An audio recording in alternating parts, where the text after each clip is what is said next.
It was another quiet morning in Festive Road. At number 52, Mr. Benn thought he heard some laughter, and he looked out of his window. He saw Karen juggling with 3 balls.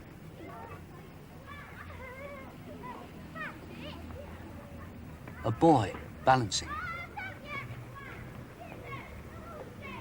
Then he saw the group of children who were laughing. In the middle was Julian, wearing a funny mask. Mr. Benn watched for a while and then decided to go for a walk.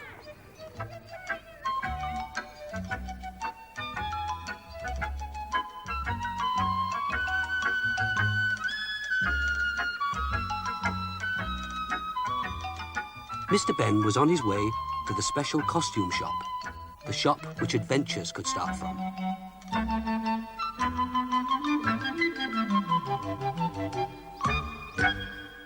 Inside the shop, he stood and looked at the strange costumes and at once saw the one that made him laugh. As if by magic, the shopkeeper appeared. "Good morning," he said. "Would you like to try on the clown suit, sir?" Mr. Benn said that he would love to, and taking the clown's clothes, he went to the door in the corner of the shop, the door of the fitting room. Once in the room, he changed from his own clothes.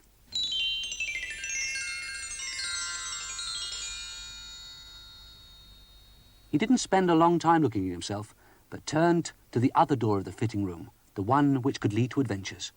Mr. Benn walked through the door, wondering if he would come into a circus ring.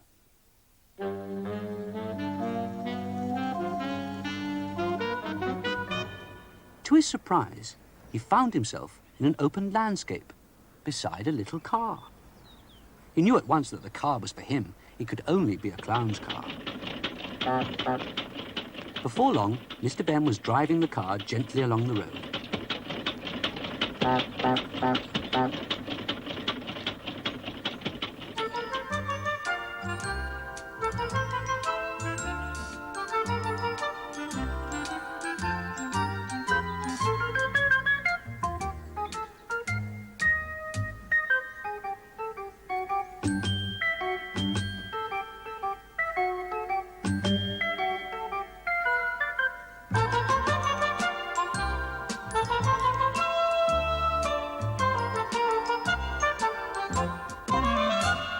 Everything was going very smoothly until Mr. Benn was about to go round a bend. Then the car started to behave very oddly. At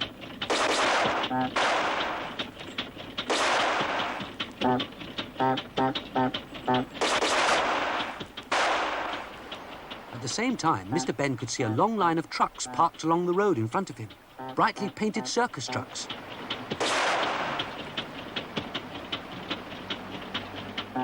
There was just room for the clown's car to drive past. At the front of the queue of trucks stood all the circus people with their backs to Mr. Benn. The little car made such a din that everybody turned to look. The car stopped with a bang. And Mr. Benn fell out. Everybody laughed.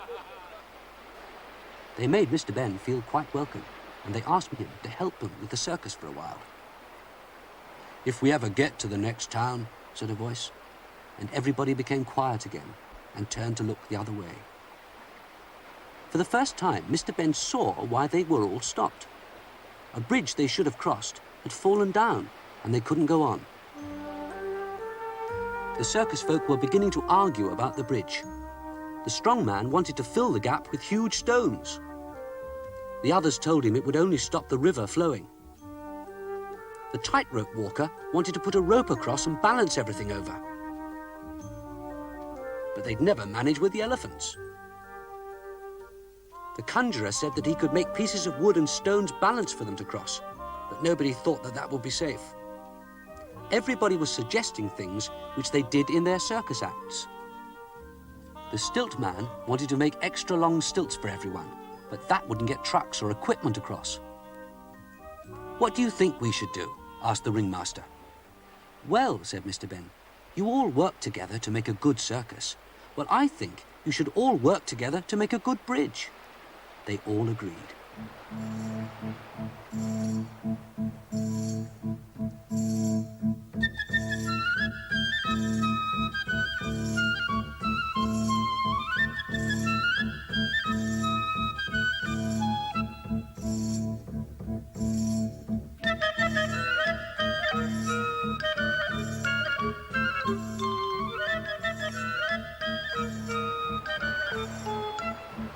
When the wood started to arrive, the ringmaster asked how they should build it.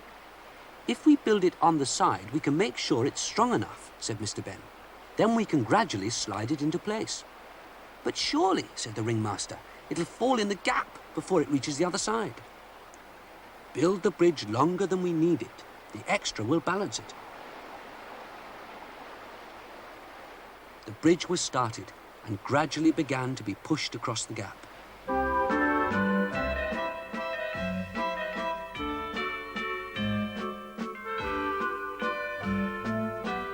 "It would be very useful to have someone on the other side to help it into place," said Mr. Benn. The circus cowboy, who did rope tricks, used his lasso. He threw it and fastened it onto the rock on the other side of the gap, pulled it tight and fixed it. The tightrope walker had no trouble in getting across. Then the trapeze artist went over as well.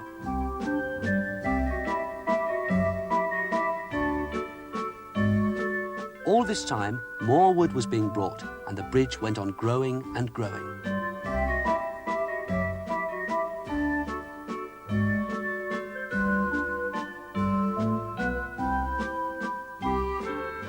The stilts man put on his longest stilts and stood down in the gap to help the bridge over.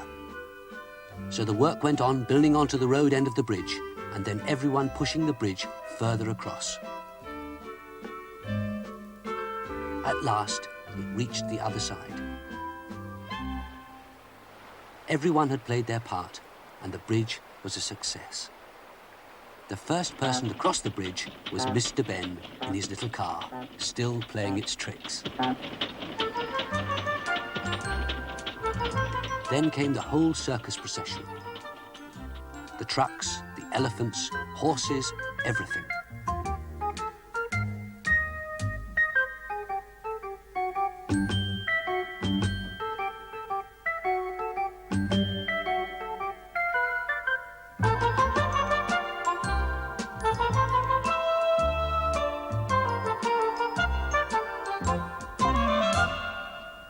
Once across the bridge, the procession continued happily to the next town, where they were going to put up the big top, the circus tent. The circus started with the Parade of the Stars.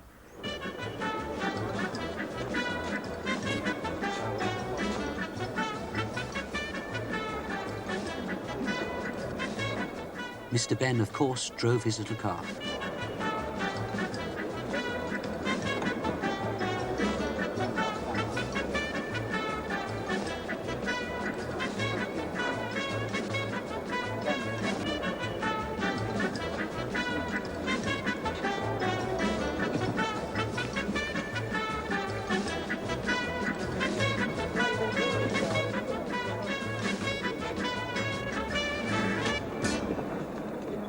The first act was a balancing act.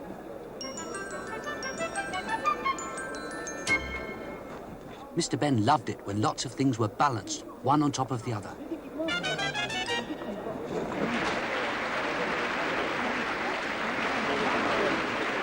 The second act was a magician who suddenly appeared. He looked very familiar, but Mr. Benn couldn't remember seeing him at the bridge. The magician made a ball disappear from under one box and appear under another. Then he held up a vase of flowers and made that completely vanish. Next, said the magician, I would like to make a real person vanish, and he asked for someone to help him. Mr. Benn drove into the ring. The audience laughed. The magician pointed to a large box. Step into there, sir, and you will vanish, he said. Mr. Benn stepped into the box. And just as he'd expected, he found that he'd stepped back into the changing room of the shop. He took a last look at himself in his clown's clothes and then changed back into his own things.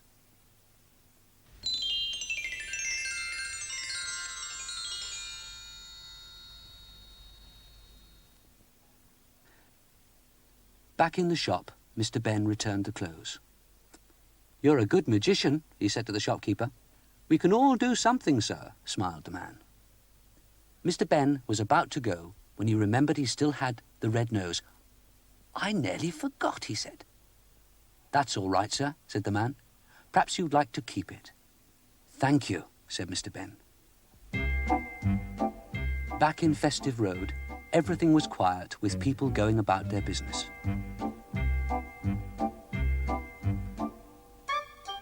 There was just one group of children balancing on stilts and laughing.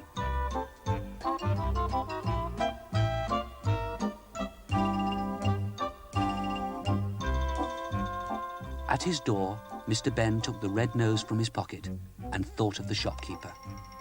How kind, he thought. It's just what I needed to help me remember.